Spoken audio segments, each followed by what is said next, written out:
transition now to our volunteer speaker this evening, Ms. Megan Gish.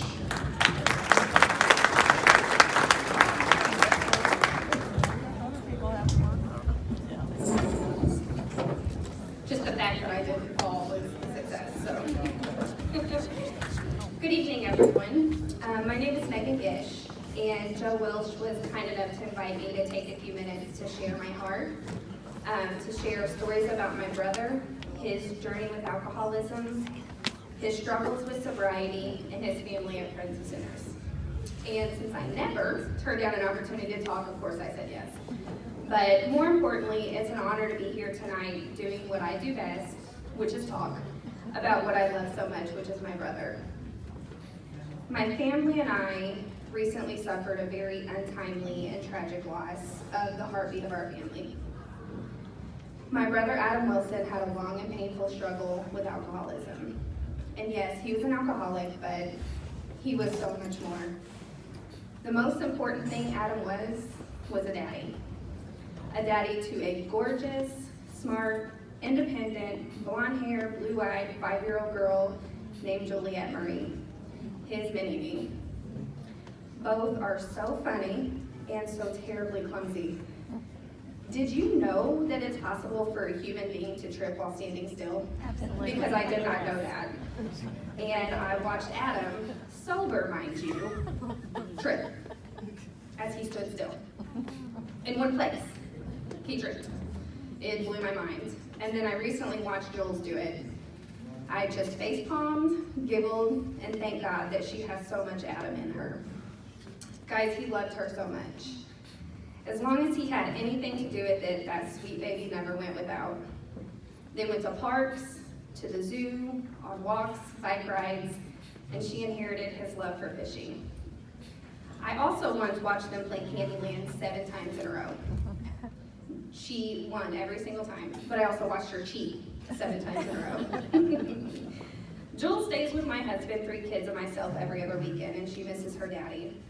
But to see her face light up when she tells you that her daddy is an angel with these big glittery wings, it's something else. And she's so proud of him, and my gosh, he'd be so proud of her. Our family is so blessed to watch her grow. I'm sorry. Adam was also a son. Anytime either parent ever needed anything, there he was, always willing to lend a hand. He absolutely loved time with our family. Holidays, birthdays, any reason to be together, he grinned ear to ear. He was a brother. Always so level-headed and logical, he could talk me through anything. Funny, oh my gosh, was he funny. And he had the Wilson sense of humor, which is incredibly inappropriate. We could fight 1 second, we'd be laughing the next. Uncle. He was such a great uncle. He taught my daughter how to wash a comforter, which is you place it around the agitator, not on top. He taught my oldest son how to pitch. And one of the last baseball games of the season, Parker pitched a no-hitter and closed the game.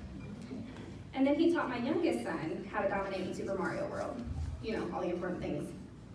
But to sum it up, Adam was kind. He cared about people, strangers, animals, everything. I heard a story at his funeral that I want to share. He was attending a walk-in at a church, and I'm not positive of the details of the event, but I understand it was for recovery. A gentleman in his 60s didn't come prepared with anything to sleep on, and Adam had an air mattress, and he absolutely refused to let this man sleep on the concrete floor. He let his friend use the mattress, and he took the cold floor. Just another example of how amazing he was. Adam's struggle was one for the books. He attended treatment facilities in Georgia, some here in Owensboro, and some in Bowling Green. But nothing compared to or built some of the amazing relationships that he built here at Friends of Sinners. I recently had the pleasure of sitting down with Joe Welsh to talk about Friends of Sinners, the program, and Adam. And as I listened to Joe, I saw this incredible passion for what he does, and it reminded me of the sparkle in Adam's eyes when he talked about Friends of Sinners. And Joe made a statement that I'll never forget, and I think it sums up Friends of Sinners perfectly. As he talked about these lifelong relationships, and how important these men and women are to him, he said, "We do life together. We are all in the trenches, struggling the same struggle, and escaping death together." Adam lived with my husband, kids, and myself for 4 months before he passed, and he often talked about his brothers. And that's when I see that same sparkle of passion that Joe showed me. Friends of Sinners isn't your typical 90-day in and out court-appointed rehab program. These men spend up to 18 months together, leaning on each other, holding one another accountable. And to see these relationships firsthand was incredibly powerful. One morning, super early, I heard Adam's phone going off, and after I teased him relentlessly about the volume level being on megaphone because he was old, he explained to me that his friend Nick, I don't know where he is, but he explained to me that his friend Nick was sending his daily affirmation. I mean, isn't that amazing? Adam left Friends of Sinners to pursue a sober life, and he had friends checking on him daily. Daily. He wasn't just a number. Waiting to complete a shotgun program, he made friends, great ones, who still love him. He gained brothers who prayed for his success. Friends of Sinners isn't a treatment center, it's a long-time disciple program. They work with mental illness as well, and Adam had suffered from severe anxiety and depression, which fueled alcoholism. It's a family program. Jules had a little spot in Adam's room that she got to hang out at whenever she was visiting to make her feel comfortable, and I just think that's amazing. Which is why my partners Ashley and Andrea Johnson Farmer and I have founded the nonprofit foundation Adams Project. We're partnering with Friends of Sinners to fund grants for residents with financial crisis. Joe explained to us how often residents have something pop up, whether their kids need school clothes, their wife is about to get evicted, they can't pay their rent because they need to give their kids a Christmas present.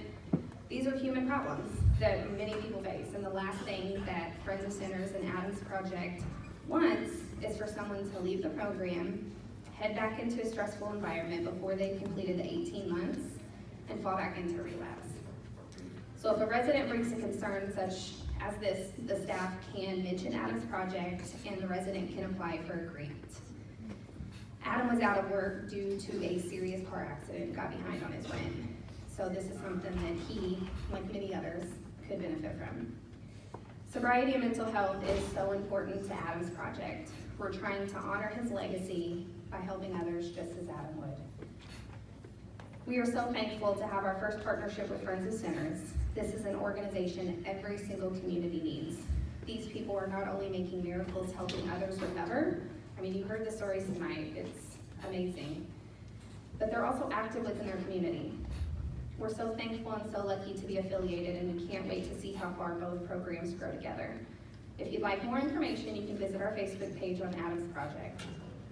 Thank you all so much for your time tonight, and thank you, Friends of Sinners, so much for accepting Adam as he was, loving him, and caring for him and his family. Thank you.